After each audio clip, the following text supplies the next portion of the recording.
పవన్ కళ్యాణ్ తొడగొట్టే చెప్తున్నాను, ఎవరు నా పేరు. రెండు తెలుగు రాష్ట్రాల్లోనే కాదు, ఇప్పుడు దేశవ్యాప్తంగా చర్చనీయాంశంగా మారిన పేరిది.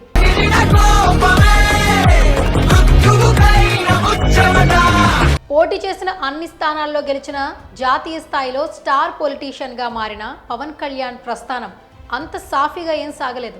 జగన్ గుర్తు పెట్టుకో, అర్థాపాతాళానికి తొక్కకపోతే నా పేరు పవన్ కళ్యాణే కాదు. ఎన్నో ఒడిదుడుకులు, ఎన్నో సంఘర్షణలు, మరెన్నో పోరాటాలు.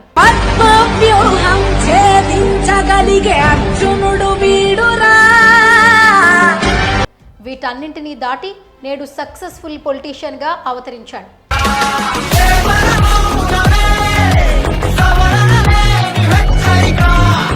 ఈ సందర్భంగా అసలు పవన్ కళ్యాణ్ లైఫ్ స్టోరీ ఏంటో ఇప్పుడు తెలుసుకుందాం. మెగాస్టార్ చిరంజీవి తమ్ముడిగా పరిశ్రమలో అడుగుపెట్టి ఎంతో మంది అభిమానులను సంపాదించుకున్నాడు పవన్ కళ్యాణ్. వరుసగా సినిమాలు ఫెయిల్ అయినా అభిమానులు మాత్రం ఆయనను వదిలి వెళ్ళలేదు. అన్న చిరంజీవి స్థాపించిన ప్రజారాజ్యం పార్టీ ద్వారా రాజకీయాల్లోకి ఎంట్రీ ఇచ్చిన ఆయన ఆ పార్టీ తరువాత కాంగ్రెస్లో కలవడంతో నచ్చక అన్నతో విభేదించాడు. తరువాత తానే స్వతంత్రంగా జనసేన పార్టీ పెట్టి ఏపీ రాజకీయాల్లో కీలక నేతగా ఎదిగాడు. తప్పులేదు, డబ్బులు తీసుకోండి, కుటుంబానికి 1,00,000 రూపాయలు ఇచ్చినా తీసుకోండి. ఓటు జనసేన గాజు గ్లాసుకి.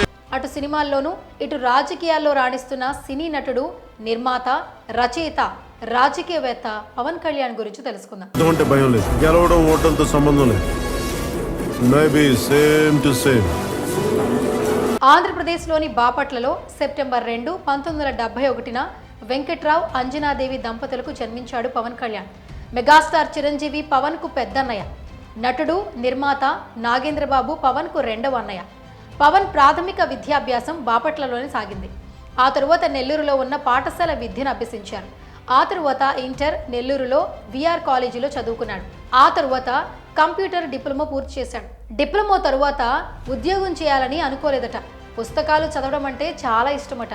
అప్పటికే చిరంజీవి స్టార్ హీరోగా ఎదగడంతో సినిమాల్లోకి వెళ్లాలనే ఆలోచన వచ్చింది పవన్ కళ్యాణ్కి. ఆ విషయాన్ని తన అన్నయ్య చిరంజీవికి చెప్పారు. సరే, నువ్వు నటించు, కానీ ముందు యాక్టింగ్ నేర్చుకో. సత్యం మాస్టర్ దగ్గరికి పవన్ కళ్యాణ్ పంపించారు చిరంజీవి.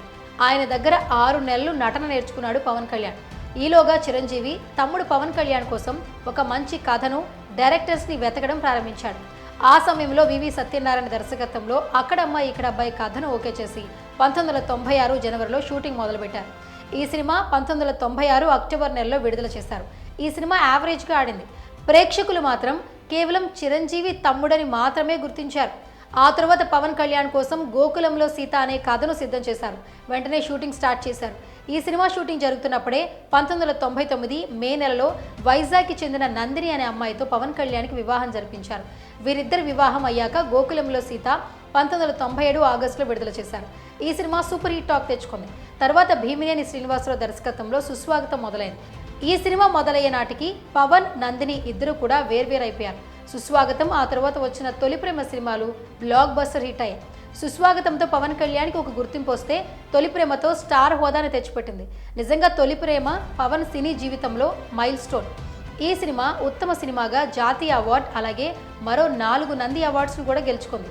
1999లో అరుణ్ ప్రసాద్ దర్శకత్వంలో వచ్చిన తమ్ముడు మరో సూపర్ డూపర్ హిట్ అయింది. ఈ సినిమాతో పవన్ క్రేజ్ మరింత పెరిగింది. ఆ తరువాత పూరి జగన్నాథ్ దర్శకత్వంలో బద్రి వచ్చింది.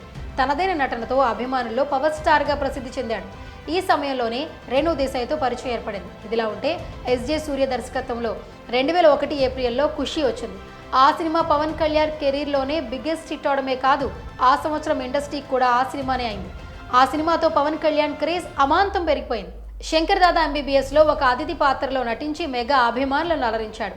శంకర్ దాదా ఎంబీబీఎస్ తరువాత చిరంజీవి రాజకీయాల్లోకి రావడం, అదే సమయంలో పవన్ మొదటి భార్య అంజలి పవన్పై రేణు దేశాయ్ కేసు వేస్తానడం ఇరకాటంలో పడింది. ఇక ఈ వివాదం సద్దుమణిగాక 2009లో రేణు దేశాయ్కి పవన్ కళ్యాణ్కి అధికారికంగా వివాహం చేశారు మెగాస్టార్. పవన్ కళ్యాణ్ రాజకీయ జీవితాన్ని గమనిస్తే 2009లో ప్రజారాజ్యం పార్టీ తరపున పవన్ కళ్యాణ్ అహర్నిశలు ప్రచారం చేశాడు. ఆ పార్టీ యువజన నాయకుడిగా ఎటువంటి పదవులు ఆశించకుండా ఆ ఎన్నికల్లో ప్రచారం చేశాడు. ప్రచారంలో ఆవేశంగా మాట్లాడేవాడు. 2009 ఎన్నికల్లో ప్రజారాజ్యం పార్టీ ఘోరంగా ఓడిపోయింది. 2011లో చిరంజీవి ప్రజారాజ్యం పార్టీని కాంగ్రెస్లో విలీనం చేశాడు. పవన్కి చిరంజీవికి కాస్త దూరం పెరిగింది, కానీ ఏ రోజు అన్నకు వ్యతిరేకంగా మాట్లాడలేదు. ఈ క్రమంలో పవన్ కళ్యాణ్ 2014 మార్చి 14న ఒక్కడే అభిమానుల సమక్షంలో జనసేన పార్టీని స్థాపించాడు. జనసేన పార్టీ భావజాలంతో కూడిన ఒక పుస్తకం కూడా రాశాడు. నరేంద్ర మోదీని కలిసి 2 తెలుగు రాష్ట్రాల సమస్యలు వివరించాడు. ఆ తర్వాత 2014 సార్వత్రిక ఎన్నికల్లో టీడీపీకి బీజేపీకి సపోర్ట్ చేసి టీడీపీ విజయంలో కీలక పాత్ర పోషించాడు. కానీ జనసేన ఒక్క స్థానంలో కూడా పోటీ చేయలేదు. ఇలా పూర్తి స్థాయి రాజకీయాల్లోకి వచ్చిన పవన్ నిత్యం ప్రజల మధ్యనే ఉన్నాడు. 2019 ఎన్నికల్లో జనసేన 175 స్థానాలకు గాను 140 స్థానాల్లో పోటీ చేసింది. ఈ ఎన్నికల్లో పవన్ భీమవరం, గాజువాక 2 స్థానాల్లో పోటీ చేశాడు. కానీ ఆ 2 చోట్ల ఓడిపోయాడు. 2024లో మాత్రం ఆ తప్పు జరగకుండా జాగ్రత్త పడ్డాడు. ఒకే స్థానం పోటీ చేయడమే కాకుండా కూటమి ఏర్పాటులో క్రియాశీలకంగా వ్యవహరించి పోటీ చేసిన మొత్తంగా 21 స్థానాల్లో జయకేతనం ఎగరవేసి 100% ఫలితాల్లో దేశవ్యాప్తంగా చర్చనీయాంశంగా మారారు.